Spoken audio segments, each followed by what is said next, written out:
Welcome to the Awakened Parent Project, conscious conversations, empowered parenting with me, Susan Dolci. It's time to open our hearts and our minds to what it means to be a parent, exploring and expanding the ways we communicate, validate, and show up daily for our kids. With a parent-centric focus, you learn to become more present, a better active listener, more reflective, more engaged, and mutually empowered. Parenting isn't about perfection. It's about presence, honesty, self-compassion, unconditional love, and conscious communication. The Awakened Parent Project starts now.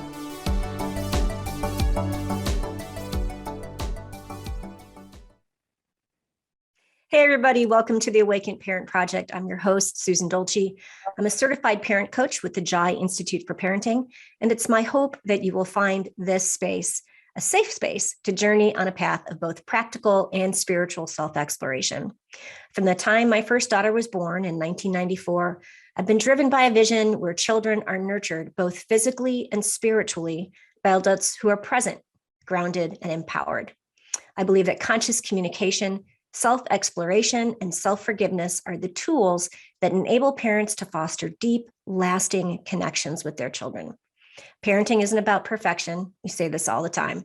It's about presence, honesty, self-compassion, unconditional love, and conscious communication. And today, I'm excited. Today, we're talking a little bit more about the spiritual side of parenting. And we're talking about what it means to parent like a guru, about learning to let go of everything you think parenting is about. And my special guest today is Dr. Rosie Kuhn. Dr. Rosie Kuhn is the principal of the Paradigm Shifts Coaching Group, a boutique coaching firm which focuses on personal and spiritual development in oneself, in relationships, and in the workplace. She's considered a preeminent thought leader in the field of transformation. She's also the author of 14 books, including Self-Empowerment 101 and Parent Like a Guru, which we're going to talk about today, and another book that I started reading because, again, such a fascinating topic to me, Cultivating Spirituality in Children. She's been training individuals to become transformational coaches since 2001. And she also has some of her own podcasts, Spiritual Immersion, and Aging Like a Guru. And you can also find her at YouTube at Dr. Rosie Kuhn. Rosie, welcome to the show. That was such a great introduction. So before the show started, I was chatting with Rosie and I said, there was actually a time I was trying to write a book that was sort of like this, which is talking about the spiritual side. You really kind of pull all of that into parenting, not just, like what to expect the first year, what to expect the first 3 years, those tips and tricks. This is really an exploration about, or self-exploration about who you are and what being a parent means to you. So how did this book come about? Well, it started actually with this book, I hate when that happens, but the Cultivating Spirituality in Children. I'm trying to get this slowly so I can see it. Cultivating Spirituality in Children. This began when my daughter was pregnant with my grandson in 2008. And it was like, I've been studying spirituality and transpersonal psychology. And it's like, oh, goody, I get to pass on all of this wisdom to my grandson.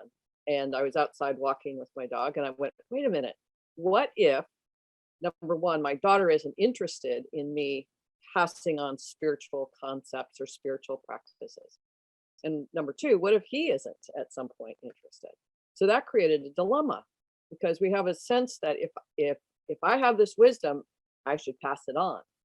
But it's like, well, I have to honor my daughter and her son and her husband, their wishes, and I have to honor the unfolding of this grandson that isn't even born yet. And so I had to really look at, how do you do that?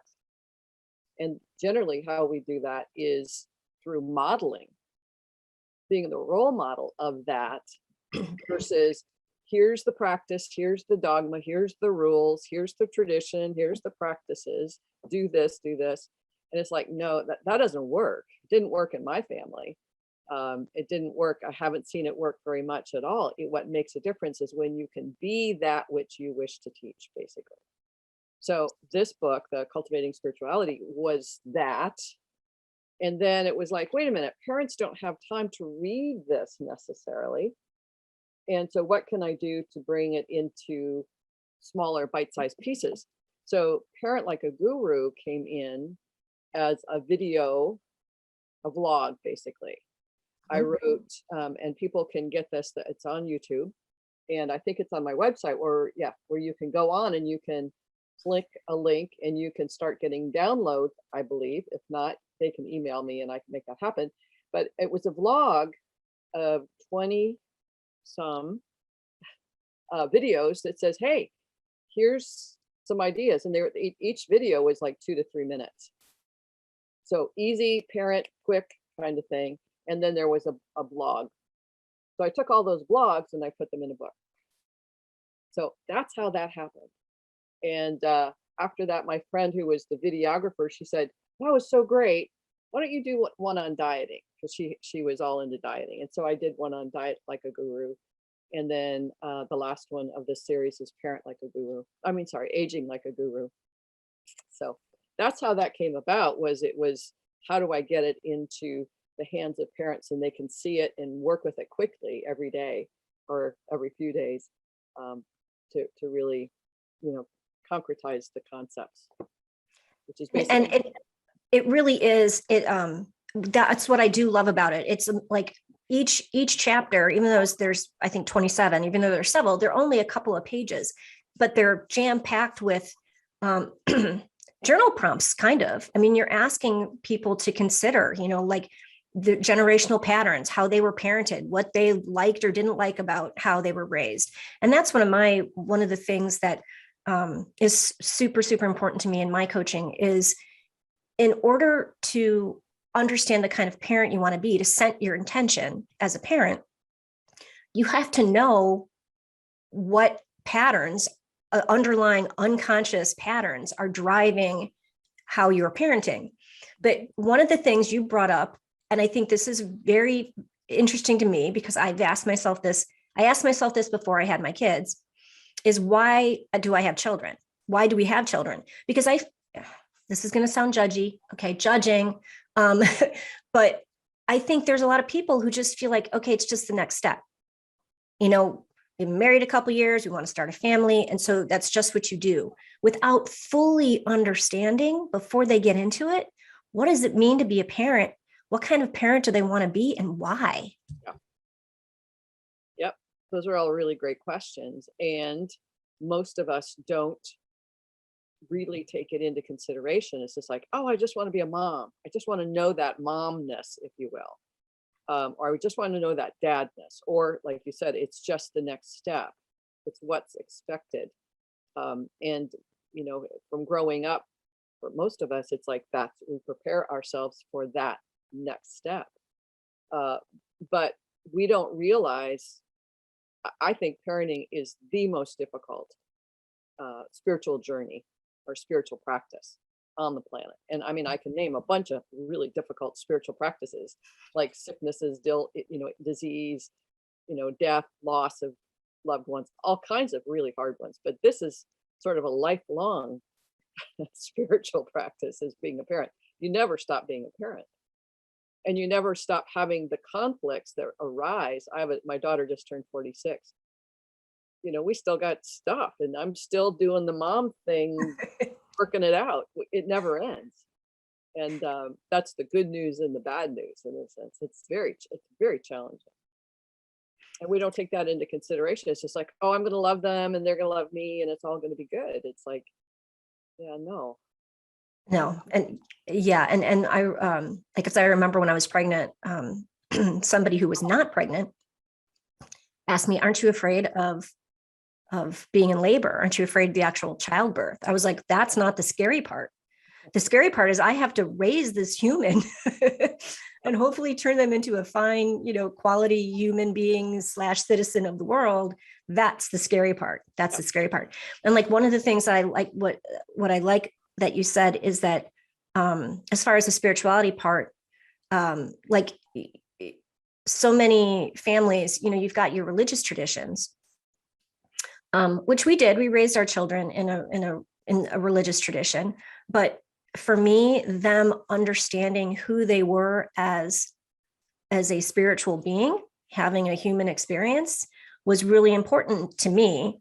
And it is like you said, it's always done by modeling and, being, honoring them.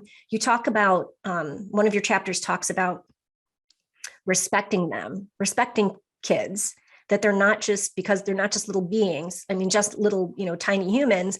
They are a full divine being, with the ability, the capacity to live to its fullest potential, instead of, we just look at them as like little things who are supposed to do what we say when we tell them to do it. And we don't give our children the credit for how wise they are, and how, quite often our children come in as old souls that have something to teach us, in a sense. One of my clients is challenged by her 4.5-year-old daughter. And when I think of a 4.5, it's like a little kid who's like, la, la, la, ABCs. This kid is like smashing it out of the park in terms of what she's challenging her mom to be with, in a sense. And we just don't think of children as that. We think of them, again, as these little innocent beings who have no wisdom or consciousness at all. But truly, they're some of our most important teachers. And if we don't recognize that, that conflict begins very early. What we need, I heard this in a number of places, what each of us want is to be seen, heard, and gotten. And if we did that, we'd have great children, we'd have great relationships with ourselves, with our partners, with our families, if we see, hear, and get our kids, specifically in this context. So that's the most important thing, I think. Yeah, absolutely. And we're coming up on a break here. But one of the things that makes that happen that I'd like to talk more with you about is learning to be present. Yes. With our kids, because I think most people don't even know how to be present with themselves, let alone like just to be present, let alone what it means to be present for your child. And then they do feel seen, and they do feel heard. And you're listening to the Awakened Parent Project. We've got to take a break because I am going to have a coughing fit in a hot second. We're going to take a break. We'll be right back.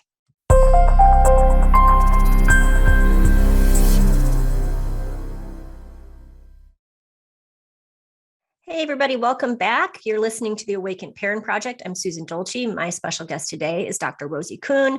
We're talking about her book. She's written 14 books. We're talking about how to parent like a guru today. I'd also like to maybe have you back again with talking about your 100, help me with the title. I wrote it down. Cultivating Spirituality in Children. Yep, that one, because this is just a topic that's near and dear to my heart. So before we get started, Rosie, where can people find you? My website's a great place to find me. It's theparadigmshifts.com. You can Google me, Rosie Kuhn, Kuhn. That's the easiest way. You'll find me on YouTube, Dr. Rosie Kuhn. I have some videos there on parenting and all kinds of really fun ideas. There's over 200 or 300 videos out there, so lots of information. Yes, yes, you have a lot over on your YouTube, and you're offering a giveaway today, free giveaway. And if you go to the link in the at the Transformation Talk Radio website on my show page, you'll see there's a link to the giveaway, and it's the Inward Bound Bootcamp. I also posted the video, and there's a link to her website also for the first video of the Inward Bound Bootcamp. Correct? Is that right? That's right. That bootcamp is awesome. I just love it myself. And because it really helps anybody and everyone with this process of everything that we're talking about is about self-transformation.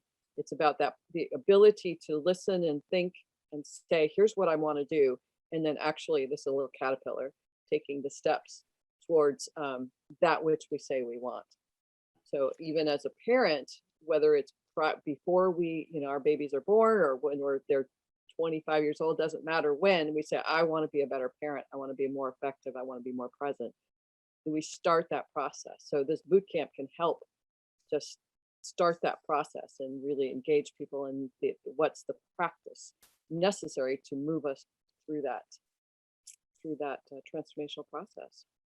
That's my goal as a parent coach is to get to parents before they're parents.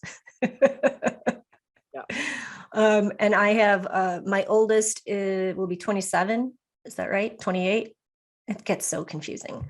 But her friends, she's got pregnant friends and they're starting, and I'm like, free parent coaching for all your friends. Because it's just, getting them to understand how they were parented, and to find these patterns. If there's things they want to break, if there isn't any self-awareness, if there isn't any time, doing like reading books like yours, where you ask questions to like, how do I want to be a different parent than, how I was parented? What is my intention as a parent? And just really understanding, at least in my opinion, understanding attachment science and getting that in there before they even have a baby. Yeah. Yeah. And we have intentions. I ended up being, this isn't maybe part of our conversation today, but I ended up being a non-custodial parent. And I ended up leaving my children in custody when they were very young. They custody with their dad. And my intention was I was going to raise them. That was my intention. That's not what happened. And so there's so many things that happen that we don't even expect or anticipate. And that it didn't shift anything about me being a mom every single day, even though I lived 1,000 miles away from my children. I still had that parenting dilemma, if you will, of who am I and how do I effectively be present to my children when I can't be present with my children. So we have, or our children perhaps have autism or something else that is challenging for them, which means it's challenging for us. We have no concept of what lessons or what challenges, what will grow us through these relationships with these little beings. We have no idea. And that's part of what makes it so challenging and especially when people talk about being with teenagers and adolescents, where there's some days they just love you and they just think you're the best thing in the world. And the next thing they just want to push you off the side of the road. We never know. And so all of that is that potential for growing ourselves in ways that, again, we have no idea. I'm a hard and fast believer that this is a mutual contract, that they chose us and we chose them, and that there are lessons to be learned from this relationship. And that's why, again, like, a book like yours to me it's so wonderful as a resource for parents, because like my tagline is about allowing your children to be your awakening. And I just think that, when, you're growing this baby in your womb for 9 months, you're not thinking about that it's a soul, right? And what is it here to bring you, and what are your gifts to share with this child, and what does that journey look like? That's right.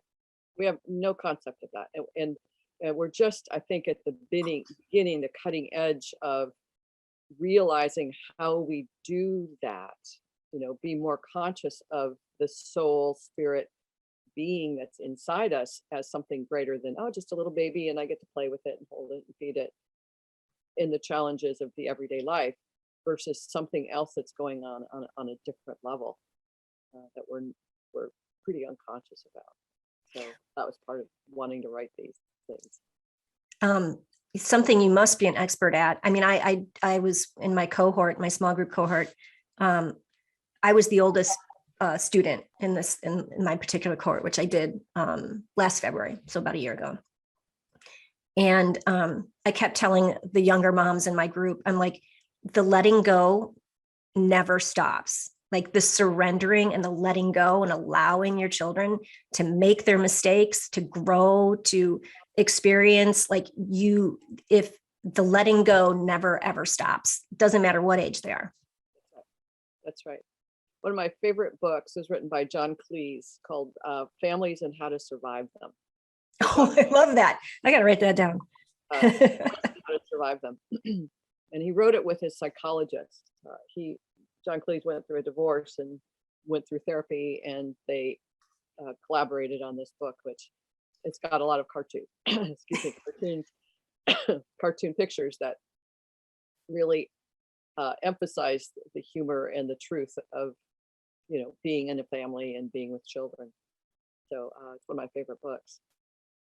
I studied So, as a marriage and family therapist. So I was a marriage and family therapist before I became a transformational life coach. So a lot of my foundations are based on what I learned as a family therapist, which is really, really helpful to have that kind of background too. Uh, it didn't, it didn't change in a sense. Like you only can be conscious of what you need to be conscious of as a human being when you meet those challenges with your children. My daughter read a book called, I don't remember what the name of it. I'll try to think of it. But anyway, she read this book, and this is last year, so she was 46, 45, and she said, "Mom, I'm starting to understand why you do what you do and why you think the way you think," because she read this book about this sort of narcissistic mom and blah blah blah, and the daughter's writing this memoir. And so my daughter is beginning to give me some insights that I hadn't even thought about. And so she's beginning to accept and realize me, as this person that happened to be her mom in a sense. And what we learn through this process. We just can't. We can begin to prepare ourselves, but the preparation is basically beginning is oh yeah, I heard it was going to get scary or hard or challenging, or I heard this is going to be a spiritual dilemma over here, or I heard. So those kinds of things prepare us, but we're never prepared for whatever it is coming. Like a good movie, we don't know when those, oh my God, look at that happen. yeah, the what I find interesting about what you just said too is that a lot of what, especially as a parent, I mean, day in and day out, regardless of whether you're a parent or not, I'll tell my life coach clients too that, it's the wounded child that's driving the bus and they don't have a license yet. And the same thing, I think, comes up and bubbles up in very uncomfortable ways when we're parenting. Right. But I think in so many times, like, we'll look back and go, well, I would be a better parent if my parents didn't do blah, blah, blah, or didn't do blah, blah, blah. So one of the things we take our people through is like forgiving our parents for what they did, whatever experience they had with their kids, because everybody's just doing the best that they know. That's right. Right? Everybody's just doing, I always say they parent to the extent with which they were parented. That's right. And if you don't go to people like you or read books like yours, you're just going to stay in that cycle. And the challenging thing is, I mean, and I'm a human being too, so I have these same challenges. This isn't like I'm on a pedestal and you should be like me, because we're wanting, Susan, we're wanting everybody to be like them and grow that capacity to be the fullest expression of themselves. So it's not like I want you to be like me, as if I haven't had those things. But I find it very difficult this is the distinction I make. I find it really difficult to forgive my parents. And what I have been able to see is where I am unforgiving. That is a personal choice. So I can say to myself, what do I get by remaining unforgiving? Mm-hmm. And what gets in my way by being unforgiving? So by taking that on personally for myself to say, I'm choosing to be unforgiving by not forgiving my parents, then I'm able to go, what do I get out of that? Mm-hmm. Pride, righteousness. I don't have to take responsibility for the things that aren't good in my life. Okay. And I go, okay, is that how I want to be? Do I want to keep being in that? Because that's not fun. I love being righteous, right? But it doesn't help me be in relationship with people. You can be right, or you can be in relationship with them. So I've been able to say, am I remaining unforgiving here?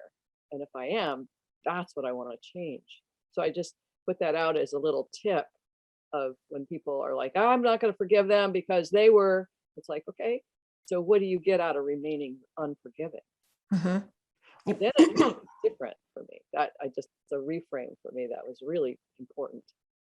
That reminds me of one of my it was the most transformational moment for me with with my relationship with my dad. And I just gotten out of a bad divorce, and it had been emotionally abusive and physically abusive and all that stuff. And I'd moved back home. I didn't really have any options. I'd been living in California. So I moved back home, and he finally had an opportunity to ask me, what actually happened, what went down. And I told him everything. And he said, well, you must have done something to deserve it. Oh, And in that moment, I was like, literally, it was such a grace-filled moment. In that moment, when he said that, I no longer saw him as my father. And I saw him as this little boy who every time he got beaten or yelled at, he was just going, what did I do to deserve that? Why is this? And I knew at that moment I had a choice. I could stay, because that would be like the worst thing you can say to your daughter who's getting out of a relationship like this. I could stay and choose to love him despite the fact that, because it was his wounds, that it was the wounds talking, not him, yes. not him. And that was my most grace-filled moment in life. And I mean, that's it. We have choices, and you can choose to not have a relationship. That's perfectly fine too, like you said, but just understanding why, what's the drive and the intention behind it. Yeah. Yeah. I think the other thing that's very, very challenging, we're kind of moving into being the children of parents. But that relationship of, we see our parents as parents, mom and dad, as opposed to, these are just people. Right. And when you were able to acknowledge your father as a people versus, this is my dad and he should, that gave you the freedom to see him as a unique soul that has his own stuff. But we do this with our children too. We go, you should be, because you're my child, that you should be this, or I expected this of you because you are mine. There's that attachment versus, this is, like you said, from the very beginning, this is a unique soul. I am the steward of this. Gahil Gibran talks about that we are the stewards of these beings, and I took that literally, in a sense of, these don't belong to us. We're just the steward and the nurturers, to grow these beings up in their own form, in their own divine expression. And any way that I say, no, you can't, or you should do this, or here's what you're going to do in your life, I'm limiting their potential to know themselves. And so anytime, through this process of parenting, even adults, I have to be aware of where I'm saying things that would be limiting versus expanding my children's capacity to know themselves. Yes, absolutely. We're going to take another break. You're listening to the Awakened Parent Project. I'm Susan Dolci. I am with Dr. Rosie Kuhn today. We're talking about parenting like a guru, and we'll be back in a little bit.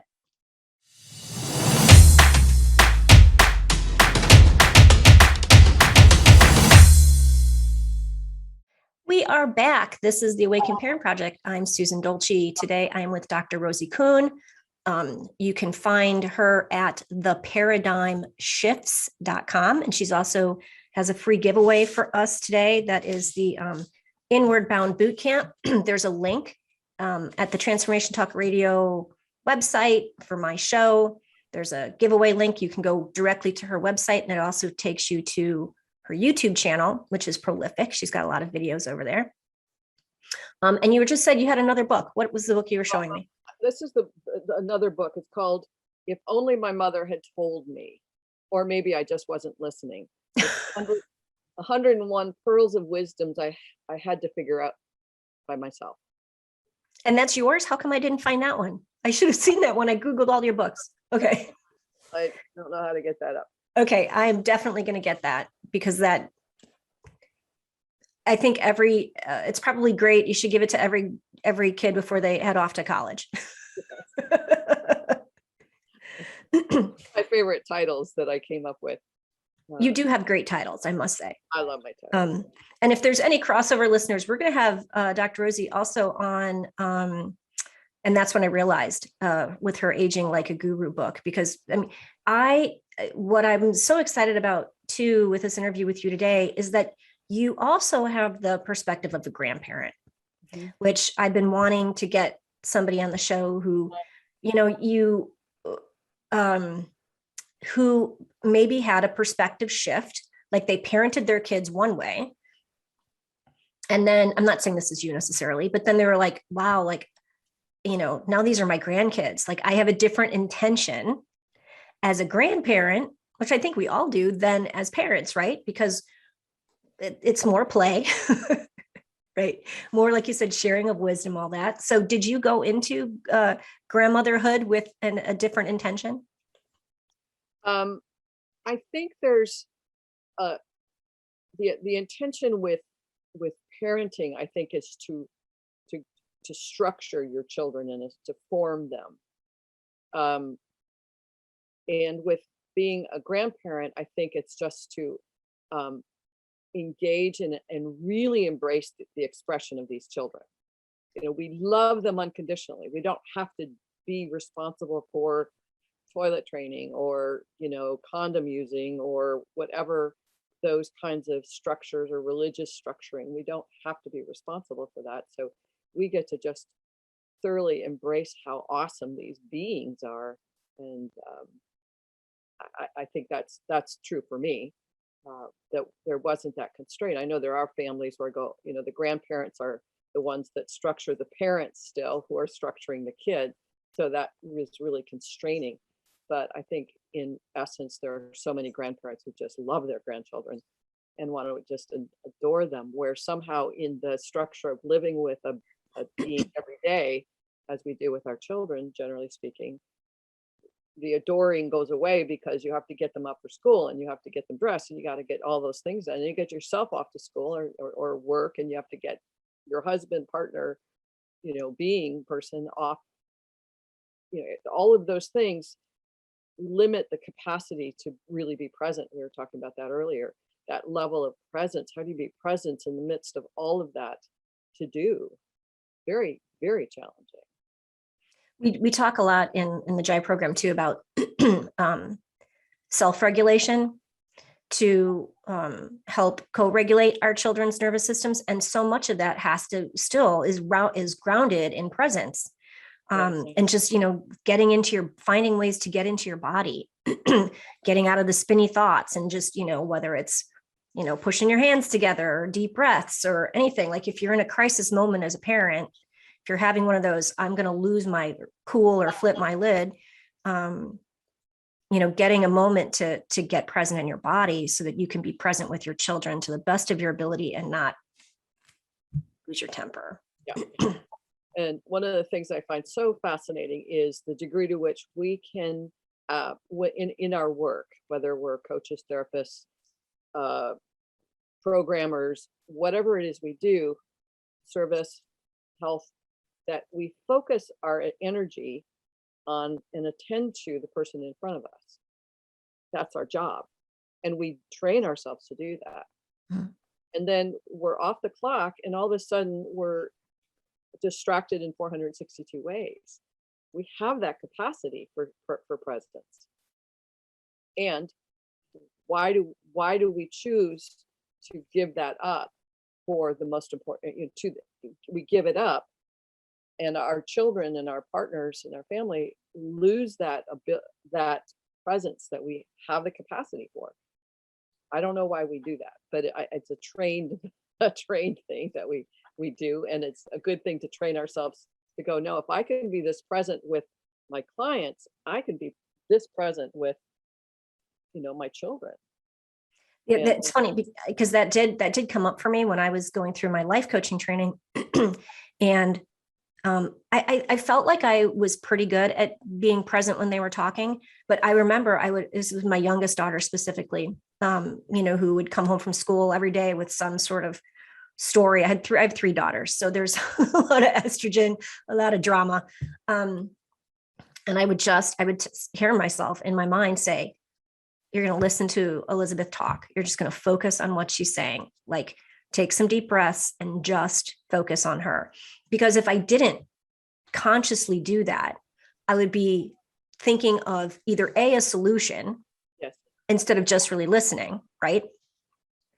Or an opinion instead of just listening.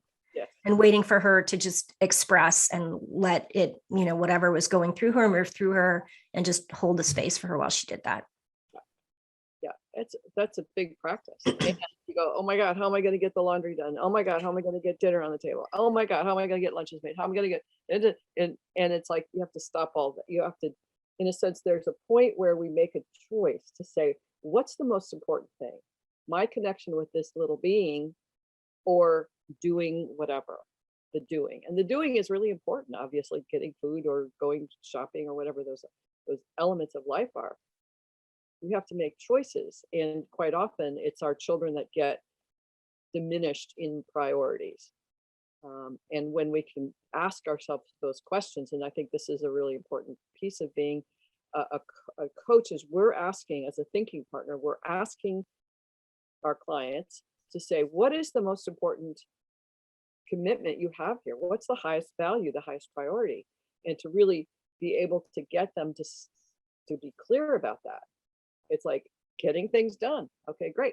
How do you then attend to your children's heart and soul and mental requirements besides the physical nourishment? How are you going to do that?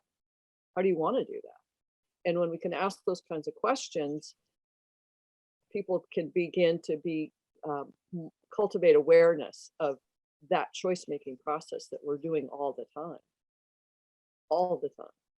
And the fascinating part is when we when we strengthen and deepen those connections with our kids, then we are not usually fighting or yelling or manipulating them to behave, which is one of the things I want to talk about in our final segment, is how do I get my children to do what I want? Which is not, in the grand scheme of things, it's not about getting to do what you want. Once there's a connection, well, we'll talk about it when we come back. We're going to take another break. You're listening to the Awakened Parent Project, and we'll be back in a little bit.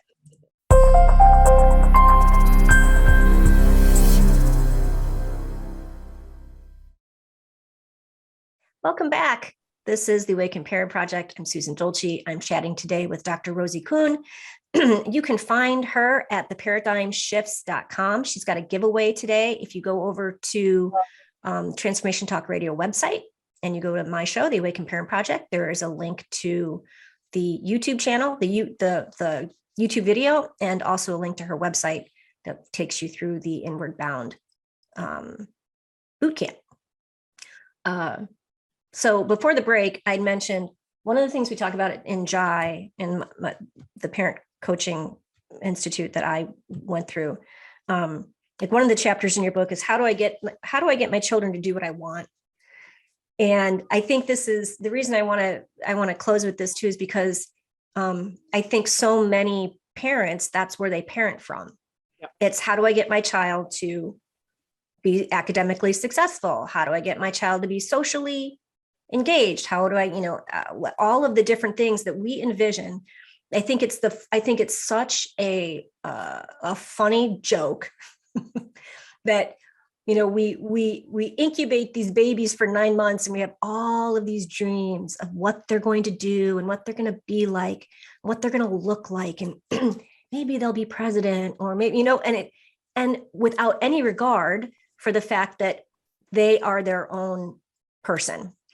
So when it comes down to how do I get my children to do what I want, like at JAI, we talk about connection and collaboration, because like when we were in the break, I was like, nobody likes to be told what to do. Like if you think your husband or your partner isn't going to like what you're going to ask your kid to do, why do you think they're going to want to do it? Yeah. So what say you on that? Let's say I. I had about 14 thoughts going through, and now I have to collect at least one thought about that. So in my coach training, so this is really helpful for everybody who's watching, because this is what's true, is I start out with what is it you want? Okay. And so even in a sense of the parent saying, how do I get my kid to do what I want? It's like, what do you want? What are you wanting by wanting your kids to get to do what you want? What is it you're wanting? So there's the, I want them to behave, or I want them to be quiet, or I want them to eat their peas, or I want, like, what's the underlying want of that? And when they can stop that noise and go, here's what I want them to be healthy and happy and calm and peaceful. It's like, okay, great. That's what you want. You want them to be creative and expressive, but not too loud. But there's this want underlying all of the, go to the right schools, get the right academics, all that stuff. It's like, what is it you want? I want them to be fulfilled. I want them to be happy. I want them to be healthy. Okay, great. What's the obstacle in the way of that? So first question, what do you want? Second question, what's the obstacle? What's in the way of you, of your desire to have peace and calm and creativity in your children? What's in the way? And I tell you, people are so smart and wise and intelligent. They know the answer. What's in the way? My grasping for perfection, my righteousness, my yelling, my control freakingness, my fears, my worries, my anxiety. That's what's in the way. They'll answer that question because they'll know the answer. What is it you want? I want my children to eat their peas and da da da, so that they'll be healthy and wealthy in life. What's in the way? My controlling, worrying, blah blah blah. What needs to shift so that controlling, anxiety, blah blah blah goes away? And they will tell you, because we are all incredibly wise, as I'm sure you know. My clients are extraordinary, and everybody is extraordinary, because when we ask the right question, they know the answer. So I say, what needs to shift? So not what do you need to change, but what needs to shift so that you're not this, this, and this, anxious, controlling, yelling, tired. They will tell you, I need to relax. I need to be more present with my kids. I need to be more playful. I need to take some time out for myself, go for a walk. They will tell you. And this is, for me, so foundational in transformational coaches. We don't have to tell people anything. We just have to ask the right questions, be their thinking partner, so they can answer those questions. And then my fourth question is, what will you practice to shift those things? They know what they need to practice. I'm going to go for a walk every day. I'm going to take 5 minutes in the morning to meditate before or while I'm brushing my teeth or whatever. I'm going to practice. So there isn't any big wahoo, isn't this, scary, hard, and challenging. But when we begin to ask the right questions, and that's what this book does, and the Cultivating Spirituality in Children, is it asks the right questions so that we can listen to that guru part of us that has the answers. Because Yes. we're all gurus on this bus, we all have it. We are so intelligent, but we have been trained to not think. We've trained to react from our belief system. And even now, I have a friend, she's in her 50s, and she's got a 12-year-old child, 13-year-old, who's brilliant and sensitive and caring and articulate and intelligent. It's amazing. And when we're together, I watch myself like want to shut her down. It's like, she shouldn't be taking so much time in this conversation. She shouldn't be so smart. She shouldn't be, because of the way I was raised. And so even though I have all of this knowledge and experience, and I've written books and blah, blah, blah, I have my stuff that I have to be aware of constantly. And with the same with my grandson, I watch him and I go, I want to control. because that's my first go-to, or my righteousness. That's my first go-to. I have to calm that down, because what I want is connection. It's like you're saying, I want connection, but I want that fullest expression of him. I want to know who he is, not the outcome of my controllingness. I want to know who he is in his fullest expression. That's one of the I think the greatest tools that a parent can learn is to understand in the moment what the trigger is. Yeah. Because it's not their kids for the most part. It's not, it has nothing to do. It's okay. Maybe it's too loud. I'm trying to drive. I'm worried about getting into an accident.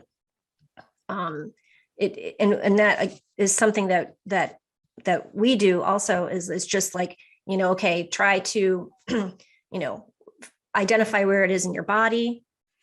What is it? What is the emotion? What is my trigger, and what do I need in this moment? Yeah. And to actually, communicate that to your kids. I am feeling angry right now. I'm feeling very tense in my body. I am triggered by the fact that you guys are yelling, and it reminds me of something, when I was a kid, and share that. Yeah. Because really, like the JAI program is really all about getting rid of the limiting beliefs that are impeding your parenting. Beautiful. And yeah, all limiting. All thought beliefs basically are limiting to a great degree.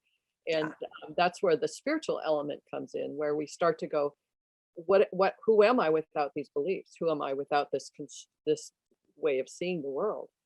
And it's amazing what shows up when you start to ask those questions, and when you have the support to be with those answers. Like, I don't know who I am without these constraints. I don't know who I am without these beliefs. I don't know who I am without all that stuff, the data that we've carried and lived by.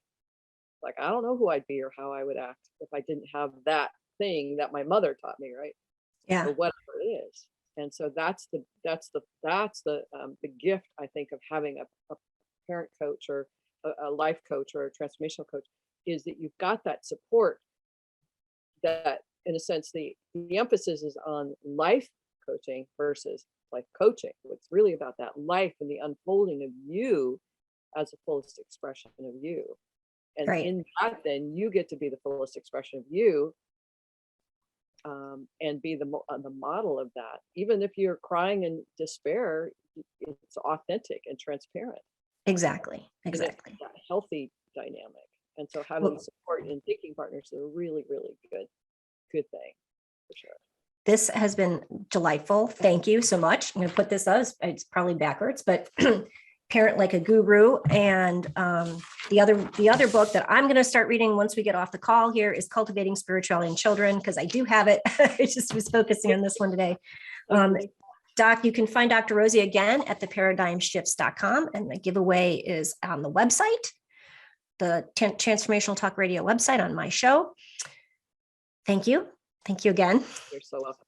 And as I say at the close of every show, conscious parenting is not about perfection. It doesn't happen. We may be perfect parents for our kids, but we are not perfect, and we'll never be perfect parents. But it's about allowing your children to be your awakening. Yay. Yeah.